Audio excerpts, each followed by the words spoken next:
Okay, so this is problem 3-6 on page 95. The gusset plate is subjected to the forces of four members. Determine the force in member B and its proper orientation theta for equilibrium. The forces are concurrent at point O. Take F equal 12 kilonewtons. So the gusset plate looks something like this.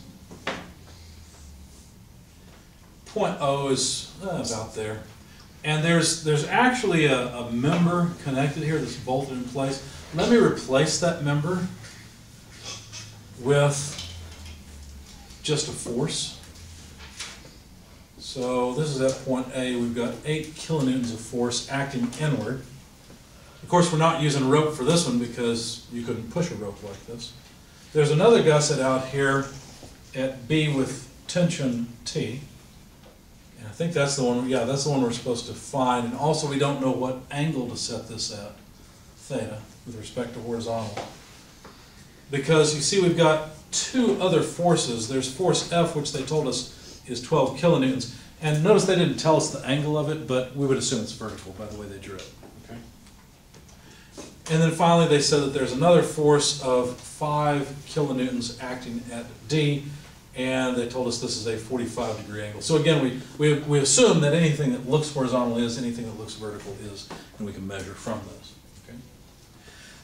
So do you see how that if this is a gusset, now don't think of this gusset as if it's connected to a wall somewhere, to something fixed. It's floating in air. It's a member of a truss or something, where, or a tie together of a truss where we've got four forces coming into that point.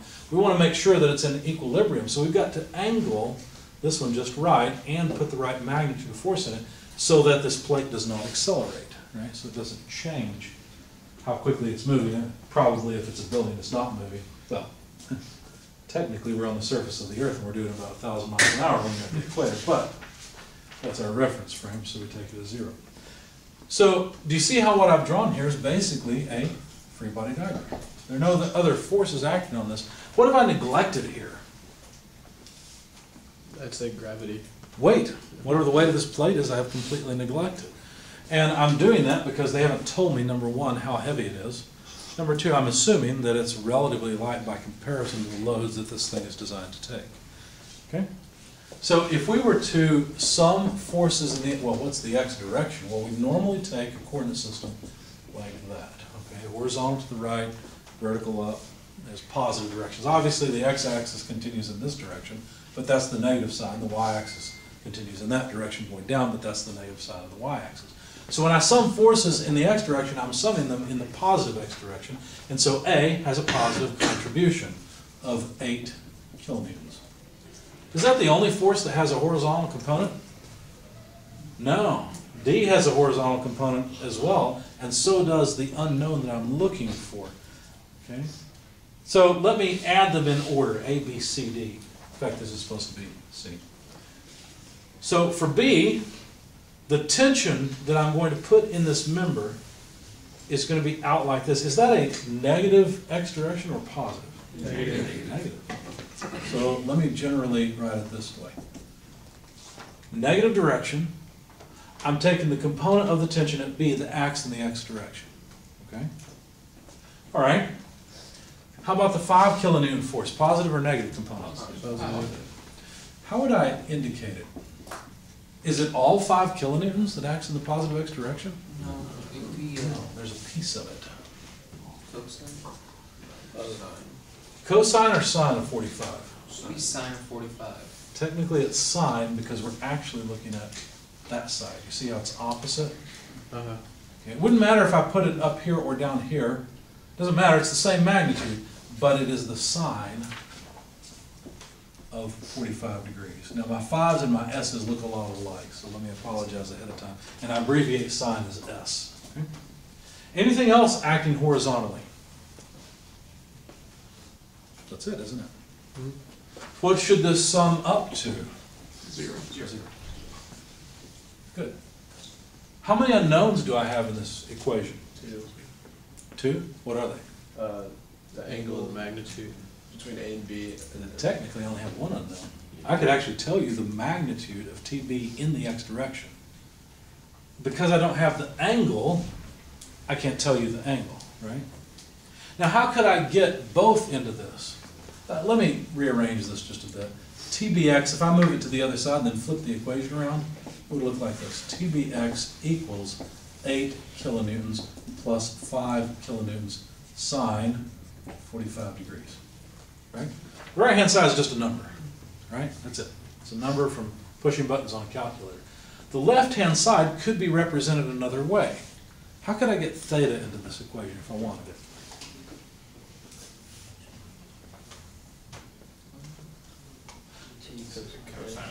Cosine of theta. So T cosine of theta. So I could also write this as T sub B cosine theta. I'm leaving that subscript B in there so I remember where it's at in the order, right? A, B, C, D. And either one of these are correct, right? It just depends on how you want to solve the problem. Okay, so let's leave it this way and just, we've got two unknowns, the magnitude of the vector and the angle. Since we're supposed to find both, let's just do that. Summing forces in the y direction, does A contribute to the y direction? No. Does B? Yes. How would I write it? Negative TBY. Yep, negative TBY. Does C contribute? Yes. Plus or minus? Plus. 12 kilonewtons. Does D contribute? Yep. Plus or minus? Minus Okay, how much? cosine of 45. You got it. What does this sum to? 0. Because it's Zero. x.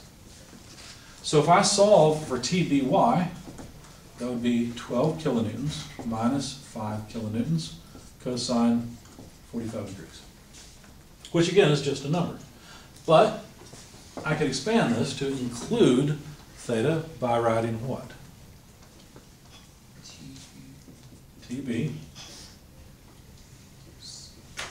Sine. sine theta. Good. That's it. Now wait a second.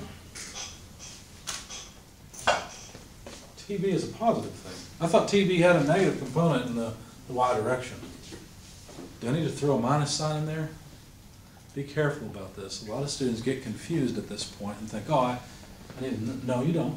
You put it right here. You included it. And then I rearranged the equation and just expanded TB, okay, or TBY. Okay. By the way, if you're curious what these numbers are, I'll leave you in suspense quite often because one of the mistakes students make is they write down the equation, they immediately want to put numbers into their calculator. Be careful about that. I'm working a problem that's very numerical in nature, but often when I work a problem, I'm using all symbols and I plug in numbers at the very end. So be careful about just grabbing your calculator from the very beginning. For example, one of the things you should check is your units. Do you have the same units? Yes, we have kilonewtons and kilonewtons. Does sine of 45 degrees have any units? No. Is 45 degree, is that a unit? Degrees are. But as long as your calculator is set appropriately for either degrees or radians, or even grads if you want. Most people don't use that. But as long as it's set appropriately, sine of 45 degrees will come back as a dimensionless thing. Okay? All right, so anyway, the number for TBX turns out to be about 11.5355 kilonewtons. Just taking it out to 4 decimal places for my intermediate calculations. For TBY, I got about 8.4645 thousand newtons. Okay? Now, I did it this way because I want to show you a quick trick. I would like to eliminate TB so that I could find the angle theta. So what I'm going to do, I guess I should keep my paper in my hand, I'm going to call the one with cosine, I'm going to call this equation 1, and the one with sine, I'm going to call it equation 2. And what I'm going to do is divide equation 2 by equation 1. What would that look like?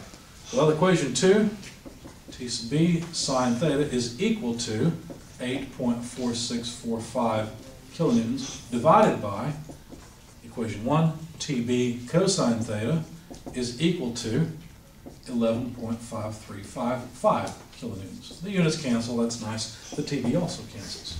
And by the way, what is sine over cosine? Tangent theta then equals 8.4645 over 11.5355. So, theta is the inverse tangent of that. Right? When I did that, I came up with about 36.27 degrees. So now I've got the angle theta, and that's the angle right here. This had better be 36.27 degrees if I'm to have any hope for equilibrium, okay? Now I can take this angle and plug it back into either equation 1 or equation 2. In fact, what I did is I plugged it into equation 1. I plugged in theta here and solved for TB. So basically, TB is equal to 11.5355 kilonewtons divided by cosine theta. Now I know theta, just plug it in. And from that I found, I know it's getting messy, but I found that the tension required was about 14.31 kilonewtons. And then when I did the same thing, plugging in the angle theta here, okay, I found that TB was the same thing. So I had a nice little check there that I could use to verify. Any questions on this problem? So basically, this tension had better be, what was it, 14.31 kilonewtons? And that'll maintain static equilibrium for the plate. Okay? Any questions? All right.